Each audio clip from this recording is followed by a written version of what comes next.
میں نے آپ کو دیکھا، آپ بہت خوش ہیں اور خوشی کی زیادتی سے ہاتھ اور سر ہلا رہے ہیں۔ آپ کو اس حالت میں دیکھ کر میں مسکرا اٹھا، اس لیے آپ مجھے معاف کر دیں۔ ابو معاشر نے کہا، اللہ آپ پر رحم فرمائے، آپ سے کسی طرح کی باس پرس نہیں۔ ایک مرتبہ ایک شخص نے آپ کی داڑھی میں سے تنکا نکال کر وہیں مسجد میں ڈال دیا۔ جب تک لوگ آپ کی خدمت میں موجود رہے اور باتیں کرتے رہے، آپ کی نگاہ برابر اس تنکے کی طرف رہی۔ آخر لوگوں کی نظر بچا کر آپ نے اس تنکے کو اٹھایا اور اپنی آستین میں رکھ لیا، پھر مسجد کے باہر ڈالا۔ یہ مسجد کا ادب اور احترام تھا، اور مطلب یہ تھا کہ جس چیز سے داڑھی کو صاف رکھا جائے اس سے مسجد کو بھی صاف رکھنا چاہیے۔ خالد بن احمد زحلی بخارا کا گورنر تھا۔ اس نے آپ سے درخواست کی کہ آپ شاہی محل میں آ کر مجھے اور شہزادوں کو حدیث اور تاریخ کا درس دیں۔ امام بخاری نے صاف انکار کر دیا اور ان کو بتا دیا کہ علم کے قدردان اب بھی موجود ہیں، جن کو دنیا کی کوئی پرواہ نہیں۔ جو پیغام لے کر آیا تھا اس کی زبانی کہلا بھیجا۔ میں حرم شاہی میں جا کر خوشامدی نہیں بننا چاہتا، اس میں علم کی بے قدری ہے۔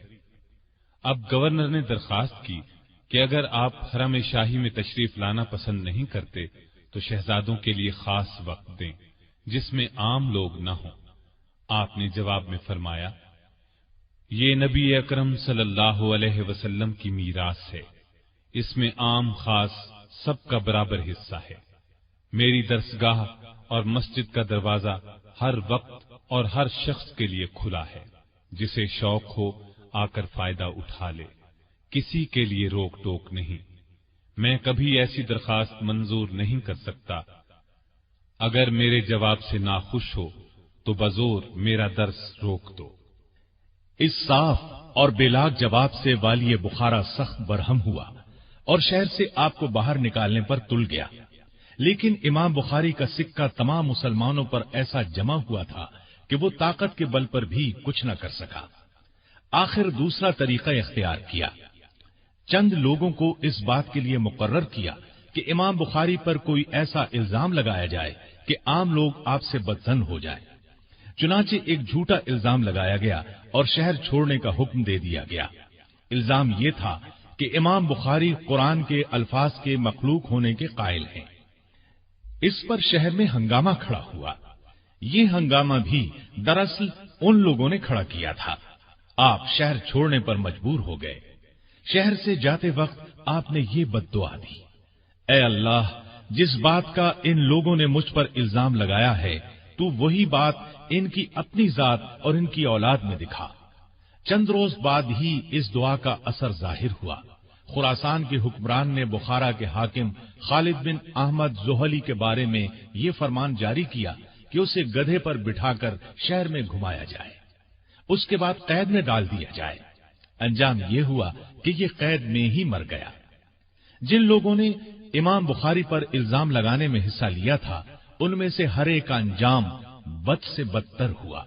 ان میں سے حریث بن ورقہ کو تو وہ ذلت اٹھانا پڑی جو بیان سے باہر ہے۔ الزام لگانے کے لیے حاکم بخارا نے اس شخص کو آگے کیا تھا۔ امام بخاری بخارا سے نکل کر بیکند پہنچے، لیکن اس الزام کی خبر بیکند بھی پہنچ چکی تھی۔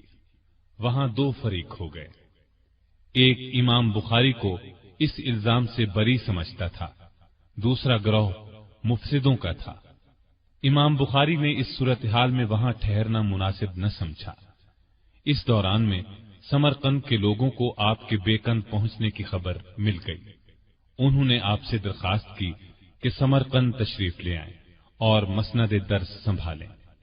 آپ نے درخواست منظور فرمائی اور سمرقند کے لیے روانہ ہوئے۔ راستے میں خرتنگ نامی بستی میں ایک عزیز کے مکان میں ٹھہرے۔ تہجد کی نماز میں آپ نے دعا کی، اے اللہ، تیری زمین کشادہ ہونے کے باوجود مجھ پر تنگ ہو گئی ہے، مجھے اپنے پاس بلا لے۔ اللہ نے ان کی دعا قبول کر لی۔ چند روز کے بعد آپ نے وہیں وفات پائی۔ جس عزیز کے ہاں آپ ٹھہرے ہوئے تھے اس کا نام غالب بن جبریل تھا۔ وہ کہتے ہیں چند روز تک امام بخاری میرے مکان پر تندرست رہے۔